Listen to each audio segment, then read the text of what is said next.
Assalamualaikum warahmatullahi wabarakatuh. Everyone, and welcome back with me again. I'm Alief Zaki with student number 204.12404. I would like to explain about clipping. So, what's a clipping in morphology? So, clipping is a process where a longer word are shortened without changing its grammatical rules or its meaning. What's the difference between between clipping and derivational? So, in clipping, you don't need to add the affixes, but add a part of the word. Okay, regarding the clipping, there are several types of clipping like back formation, front formation, middle formation, and complex clipping. In complex clipping, like the two parts of word are taken in order to make a one single short word. Like for example, in the word situational comedy, you can make it short in sitcom. Okay. Not only complex scripting, there's also something called back formation, where back formation when you take a part of a single word and remove the rest of the part that are considered of affix. Like for example, editor, you may take edit, and in burger, take the part of burger, and in babysitter, just take the part of the word babysit. And you must have heard about the word acronym and initialism. So what the difference between both? No, acronym is a process where you take the first letter of the word to make it for several words to make a short word commanded from the out. For example, like in the word um like the word pin in, or you can call it personal identification number. Like in pin, you pronounce it as a single word. But on the other hand, initialism is a process where just exactly similar to acronym, but you pronounce it by each word. For example, in the word WHO, in longer version is World Health Organization. Have you ever heard guys about your language? So your language are investor of language where they are generalizing the the word neologism. If you don't know what neologism is a word, it's a process of creating new words of or expression. How does how does the youth influence this language thing that they provide it from the daily activities?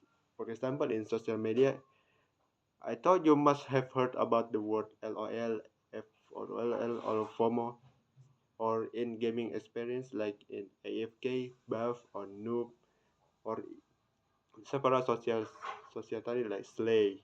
Yeah. Some of those expressions you might find it in social media articles or something else. But you might you might don't know about this, but I want to speak about creative word formation, which create all of those authentic texts. And now, how do you as a teacher to provide this type of education to your learners? Like you might start with several activities such as word log formation where you identify the words from the passage, or you can go with um, you can do like media debates like where learner identify the several issues of generalizing this word. And there's also something called mini research project where they track the history of the neologism, how does this neologism appears until now. And about this blending and clipping things, how will this involve in learning language in both academic context and in professional communication? Okay, in academic context, it might doesn't impact that much because when you write type acronyms or something like that in a text, you still need the longer version of the word for better understanding and clarification. On the other hand, in professional communication, this might be still have significant impact because for in order to form a effective communication, you need to use this blending and clipping method to save time while communicating.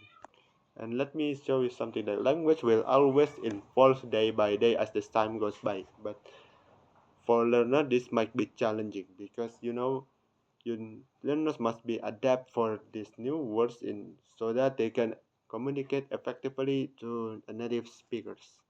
Otherwise, it can lead to misunderstanding because not there are still some people who don't use social media like we guys do.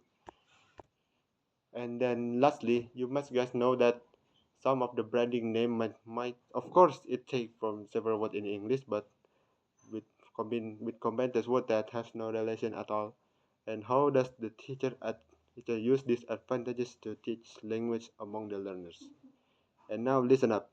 Of course, the first thing first you need to do is to teach them several general word knowledge of words first, like what you usually use daily in your daily activities.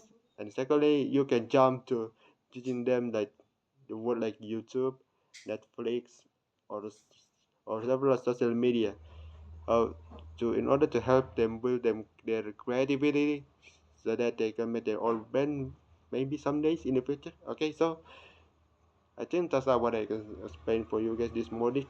So I'm sorry if there are any mistakes related with that. Assalamualaikum warahmatullahi